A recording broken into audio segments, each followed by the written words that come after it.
Salut tout le monde et bienvenue. Aujourd'hui, on va décortiquer un truc essentiel en français, les pronoms sujets. C'est un peu les briques de base, ce qui permet de construire des phrases qui sont non seulement correctes, mais qui sonnent aussi vraiment bien. Imaginez une seconde si on devait toujours répéter les noms. Genre, Marie aime le chocolat, Marie mange du chocolat. Ça devient vite lourd, pas vrai? Heureusement, il y a une solution super simple et même élégante pour éviter ça. Et cette solution miracle, c'est quoi? Eh bien, ce sont les pronoms. Ce sont un peu les super-héros de la grammaire. Ils débarquent pour remplacer les noms et rendre nos phrases beaucoup plus légères et dynamiques. Bon, rentrons dans le vif du sujet. Un pronom personnel sujet, qu'est-ce que c'est exactement? En fait, c'est super simple. C'est juste un petit mot qui vient prendre la place du sujet, c'est-à-dire de la personne ou de la chose qui fait l'action dans la phrase. Alors, qui sont ces fameux pronoms? Allez, on fait les présentations de toute l'équipe. Une fois qu'on les a en tête, tout paraît tout de suite beaucoup plus clair. Et les voici. Ici, on a une vue d'ensemble super pratique. Tout est bien rangé.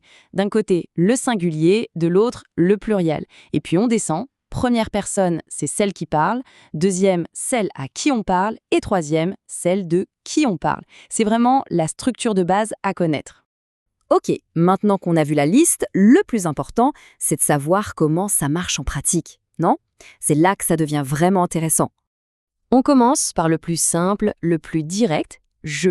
C'est le pronom de la première personne du singulier. Dès qu'on veut parler de soi-même, hop, on utilise je. Par exemple, je mange une pomme. Et si on n'est pas tout seul, eh bien on passe à son grand frère, le nous. Si on parle le nom d'un groupe et qu'on fait partie de ce groupe, c'est nous qu'il faut. Nous travaillons, ça veut dire moi et d'autres personnes.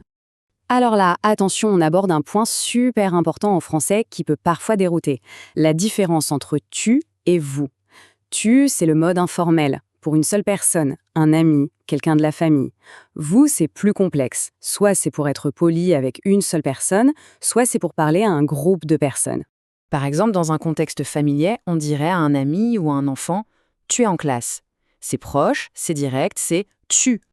Maintenant, situation inverse. On s'adresse à quelqu'un qu'on respecte ou qu'on ne connaît pas. Là, on utilise le « vous » de politesse. Vous êtes professeur. Ensuite, on a la troisième personne du singulier. Et là, en français, tout est une question de genre grammatical. On utilise « il » pour une personne ou une chose qui est masculine et « elle » pour une personne ou une chose qui est féminine. Donc si on parle de Paul, on dira « il joue au football ». Facile, il remplace Paul. Et logiquement, si on parle de Marie, ce sera « elle lit un livre ». Elle remplace Marie. Ça se tient, non? Ah, le fameux on. Ce petit pronom, il est partout en français, vraiment. C'est un peu un couteau suisse. À l'oral, il remplace très souvent nous. Dire on va au marché, c'est plus courant que nous allons au marché. Et il peut aussi vouloir dire les gens, de façon générale. Et pour le pluriel de cette troisième personne, c'est la même logique de genre. On a ils et elles. La règle à retenir est simple. Elle, c'est uniquement pour un groupe 100% féminin. S'il y a ne serait-ce qu'un seul homme ou un seul objet masculin dans ta, eh bien c'est il qui l'emporte. Par exemple, si on parle de Paul et de Marc, on dira « ils jouent ». Mais attention, si on parle de Paul et Marie, c'est un groupe mixte, donc on dira aussi « ils jouent ».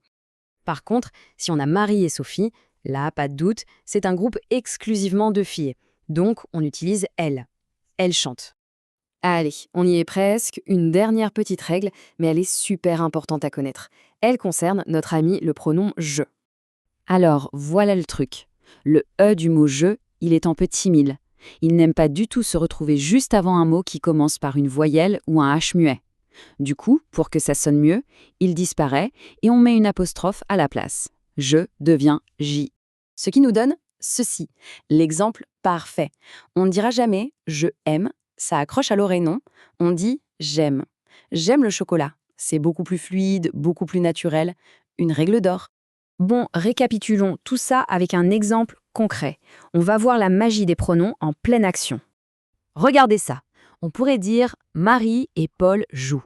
C'est tout à fait correct, hein, mais c'est un peu long.